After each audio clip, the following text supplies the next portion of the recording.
presse. Quant à Yann Lavoie, il va vous parler, lui, de sa panoplie de cyclistes, car vélo des villes, vélo des champs, maintenant c'est très tendance. Dans Paris, à vélo, on dépasse les autos. À vélo, dans Paris, on dépasse les taxis. Dans Paris, à vélo, on dépasse les autos. À vélo, dans Paris, on dépasse les taxis. Place des fêtes. Si vous voulez avoir la panoplie complète, il faut écouter ce que va vous dire Yann, sinon vous allez être ridicule sur votre trottoir. Là. C'est surtout une panoplie à la fois pour ne plus vous faire voler. Enfin, en fait, il y a 400 000 vélos volés par an. En France. C'est beaucoup. Ouais, c'est énorme. D'autant qu'il y en a 80 000 qui décident, des cyclistes, de ne plus jamais remonter sur un vélo à cause de ça. Parce qu'ils disent non, c'est fini. Et quand ils rachètent un peu moins cher, systématiquement. En se disant, bah là. De toute façon, ce coup-ci, si je me le fais piquer, au moins ça me coûtera moins cher. Donc le but, c'est quand même d'essayer de faire en sorte que les vélos ne soient plus volés. Et il y a des possibilités. Et puis il y a autre chose, c'est aussi assurer la sécurité des cyclistes. Et ce dont on va parler ce matin, c'est à la fois ces deux volets, quoi. C'est d'une part s'arranger pour que votre vélo ne soit plus volé, et deuxièmement pour que vous soyez surtout vu en toutes circonstances. Ce qui veut dire qu'il y a un marché des vélos volés. Il doit y avoir un marché des vélos volés parce que tout simplement, si on vous pique votre vélo, et même moi je le retrouve, comment je sais qu'il est à vous ? Voilà. C'est parce que j'ai comme les chiens, je lui ai mis un petit collier autour du cou. Vous avez intérêt à ce que le petit collier soit vraiment très bien fait. Il faut une plaque d'identité. Il faut le marquer. Et qu'ensuite on puisse le retrouver via un site internet dédié. Par exemple. Voilà. Ça, c'est exactement ça. Voilà. Ça s'appelle du marquage. Voilà. Vous avez les petits autocollants. Vous en mettez 3 sur votre vélo. Ensuite, vous le faites ficher sur un site internet. Et ensuite, on peut retrouver votre vélo et on peut savoir à qui il appartient. Et puis un petit bip aussi. Puis alors, comme ça, il y a la brigade anti-gang qui intervient avec un hélicoptère. Pourquoi pas. Non, mais il y a des vélos quand même qui valent cher. Hein. Regardez, je vais vous montrer 2-3 petites choses. Vous avez fait un reportage ? Oh, mais vous savez que j'ai été champion de vélo, vous allez le voir. Où ça ? Il y a longtemps. Non, il n'y a pas si longtemps que ça. J'ai été champion de BMX, je faisais des figures et tout ça. Vous vous souvenez pas ? On en avait parlé une fois. Regardez. En tout cas, plus besoin d'attacher votre roue à un point fixe. Puisque maintenant, il y a possibilité, avec l'axe de votre roue, est équipé d'une vis anti-vol en lieu et place d'un papillon. Regardez, hop, les roues sont indissociables du vélo. La vis est composée de 90 empreintes différentes et le cône en acier ultra rigide empêche toute préhension avec une pince. Donc on ne peut plus vous piquer les roues, c'est plus possible. Et ça, c'est drôlement pratique. Après les roues, on va voir un autre moyen de rendre votre vélo inutilisable en cas de vol. C'est un système anti-vol intégré à la potence de votre vélo. Une clé pour verrouiller et déverrouiller votre fourche et rendre votre guidon indirigeable en cas de vol. Voilà, ça c'est pas couillon. Comme vous dites. Alors ça n'altère pas le comportement du vélo, avec lequel vous pouvez toujours faire ce que vous voulez. Il existe dans le même esprit aussi un collier de selle, bien entendu. Hop. Et si ça, c'est pas le signe que j'ai été un champion, franchement.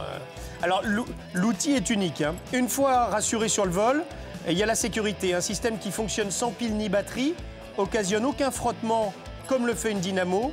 Il y a 2 aimants, en fait, qui sont placés sur les rayons.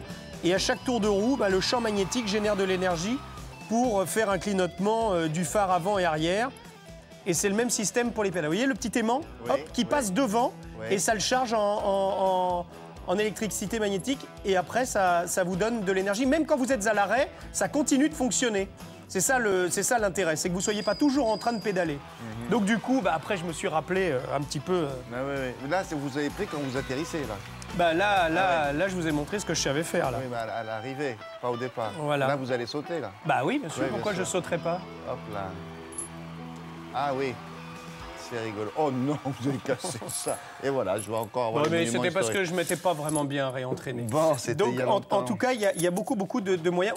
Vous avez sans doute ça pour les roues de votre voiture. Vous savez, les gros écrous. On a des écrous uniques, qui appartiennent simplement à votre roue. Et bien là, c'est le même système. Vous pouvez regarder le petit outil. Et bien sûr, si vous le perdez, on est capable de vous refournir cet outil pour justement retirer le petit papillon qui correspond à votre roue. Donc il y a des moyens. Tout ça sur notre site internet. Merci Yann.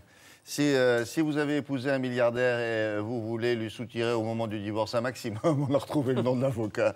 Alors, il y a des Anglais puis il y a des Américains. Alors, on est en train de chercher le nom de l'Américain qui avait notamment pu trouver une compensation à la fin de Michael Douglas.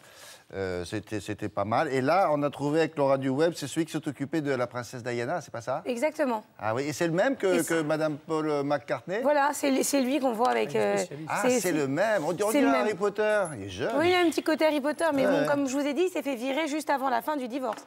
Alors, je ne sais pas combien d'honoraires elle touchera finalement. Bon, en tout cas, ça elle s'est représentée toute seule. Merci beaucoup. Au revoir. On va s'intéresser maintenant à l'Europe de la grande vitesse. Il s'agit non pas de vélo et de il y a de la voie, mais de trains à grande vitesse. Les Européens sont les plus forts, les Français et les Allemands. Du coup, il y a une grande manifestation qui se tient en ce moment à Amsterdam, où il sera question de l'avenir de ce moyen de transport.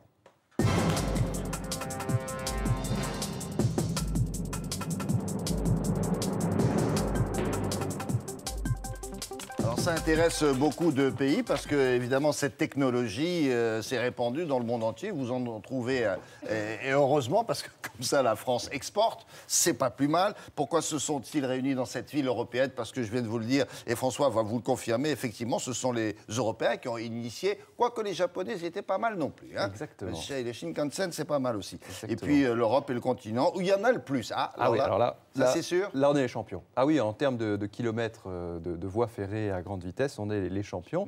Alors c'est vrai que ça fait 27 ans que le TGV roule en France. Ça fait plus de 40 ans que le Shinkansen roule au Japon. Oui. Mais finalement, c'est vrai que c'est qu'aujourd'hui que la grande vitesse se développe réellement partout dans le monde et essentiellement en Europe. Alors pourquoi? Eh bien parce qu'on est en train de découvrir ou de redécouvrir les qualités de ce mode de locomotion. Alors la première qualité, on le savait, mais c'est que grâce au train et au train à grande vitesse en particulier, eh bien on va de centre-ville à centre-ville. Oui. Et ça, c'est de plus en plus utile au moment où on n'a pas envie de perdre de temps, etc. Par exemple, dans les aéroports. Il y a une autre qualité qu'on découvre là pour le coup, eh bien c'est qu'un train à grande vitesse, eh bien ça pollue moins, par exemple, que 250 ou 300 voitures, puisque c'est à peu près le nombre de passagers qu'il y a dans un train. Ça pollue moins également qu'un avion. Alors donc la grande vitesse se développe. En France, ça va continuer à se développer, on en parle souvent. Ça se développe également en Espagne. Alors pourquoi en Espagne? Parce que c'est un grand pays avec des grandes villes qui sont assez séparées. L'Espagne est assez peu peuplée, finalement un peu comme la France. Et du coup, l'Espagne veut devenir le premier réseau à grande vitesse d'ici quelques années.